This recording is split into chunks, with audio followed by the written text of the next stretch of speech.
नमस्कार, मेडिको मस्ती में आपका स्वागत है। आज हम बात करेंगे खुजली, इचिंग। खुजली कभी कभी होती है तो अलग बात होती है और थोड़ी बहुत होती है तो अच्छा भी लगता है, लेकिन जब ये खुजली बहुत ज़्यादा होने लगती है तो बहुत ज़्यादा परेशानी हो जाती है। हम बहुत अनकंफर्टेबल फील करने लगते हैं। तो ऐसे व्यक्ति जिनको खुजली ज़्यादा होती है उनको मीठा खाना कम कर देना चाहिए, नमक भी उनको कम करना चाहिए या तो बिल्कुल बंद कर देना चाहिए कुछ टाइम के लिए, अगर खुजली ज़्यादा हो रही हो तो। दूसरी चीज़, उनको नोटिस करना चाहिए कि कौन से कपड़े पहनने के बाद उनको ज़्यादा खुजली होती है। जैसे कोई मोटे कपड़े हैं उनके पास, वो पहनने के बाद अगर उनको ज़्यादा ईचिंग होती है तो उन कपड़ों को बिल्कुल नहीं पहनना है, उनको अलग कर देना चाहिए। कभी कभी तो यह खुजली एक फंगल इन्फेक्शन का रूप ले लेती है।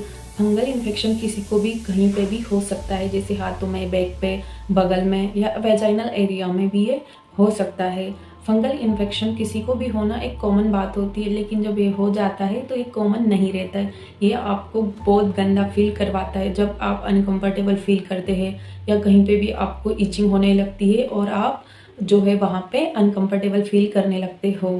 तो ये फंगल इन्फेक्ट जब आपको बर्निंग सेंसेशन महसूस होता है और आप ज़्यादा भीड़ वाली जगह पर होते हैं, किसी के भी सामने आपको खुजाना अच्छा नहीं लगता है और ये खुजली ऐसी होती है कि आप जितना ज़्यादा खुजाते हो खुजली उतनी ही ज़्यादा बढ़ती जाती है।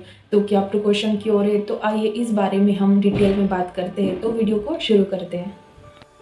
ये इसमें ज़रूरी नहीं होता है कि आप बहुत ज़्यादा गरीब हो, बहुत ज़्यादा क्लीननेस नहीं रखते हो तो आपको फंगल इन्फेक्शन होता है, ऐसा बिल्कुल नहीं है। अगर आप ये सब सोचते हो तो आप बिल्कुल गलत सोचते हो। बहुत ज़्यादा हाइपर सोसाइटी में रहने वाले लोगों को भी फंगल इन्फेक्शन कभी भी हो सकता है।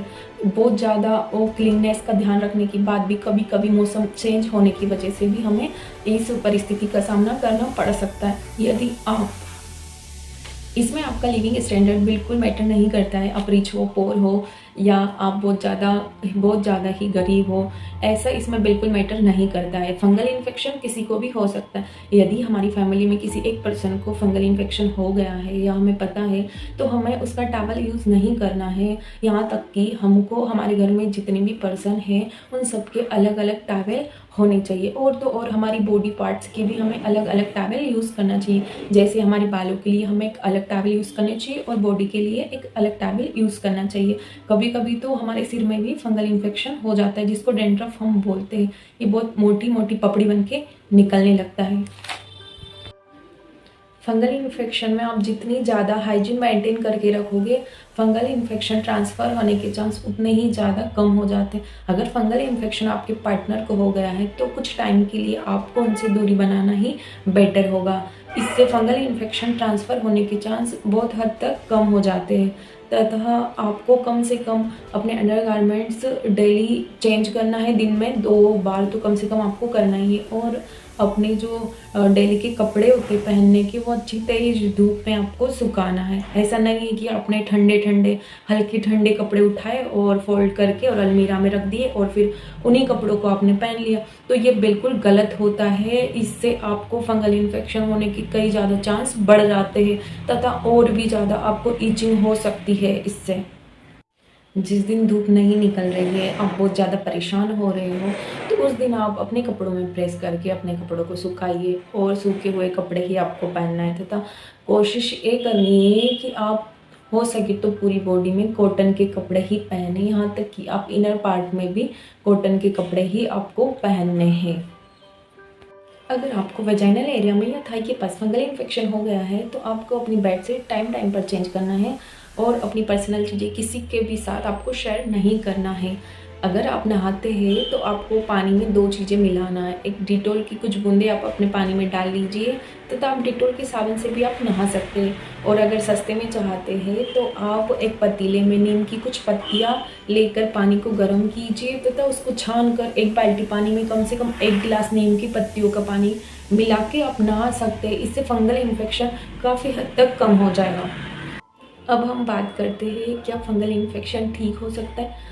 तो बिल्कुल भी नहीं, फंगल इन्फेक्शन कभी ठीक नहीं हो सकता अगर आप उसका कोर्स कंटिन्यू नहीं करते हो। डॉक्टर जो आपको दवाई देते हैं, दवाई का जो कोर्स रहता है वो इसका लगभग 2 से 3 महीने का कोर्स रहता है। और अगर आप वह कोर्स पूरा कंटिन्यू नहीं करते हो तो आपका फंगल इन्फेक्शन कभी भी ठीक नहीं होगा।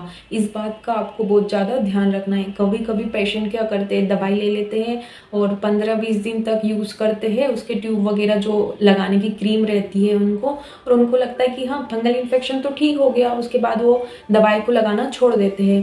तो इससे उनको फंगल इन्फेक्शन फिर से हो जाता है और वह कम से कम 3-4 साल तक भी आपका ठीक नहीं होता है, जब तक आप जो फंगल इन्फेक्शन का कोर्स होता है दवाइयों का वह पूरा नहीं। अगर आप सोच रहे हो आपको फंगल इन्फेक्शन है और कुछ घरेलू नुस्खे आजमा कर या आप ठीक कर लोगे, तो आप बिल्कुल गलत सोच रहे हो। आप मेरी एक बात नोट कर लीजिए कि जब तक आपका कोर्स फंगल इन्फेक्शन का जो कोर्स होता है वो कंप्लीट नहीं करोगे, तब तक आपका फंगल इन्फेक्शन ठीक नहीं होगा। अब आपको अगर कुछ छोटी मोटी खुजली है बॉडी पर, तो उसके लिए आप कर सकते हैं। उसके लिए आप नारियल का तेल लीजिए, अपनी बॉडी की मसाज कीजिए, जिसके कारण जो बॉडी में नमी रहती है वो हट जाती है और आपकी खुजली जो है काफ़ी हद तक कम हो जाती है।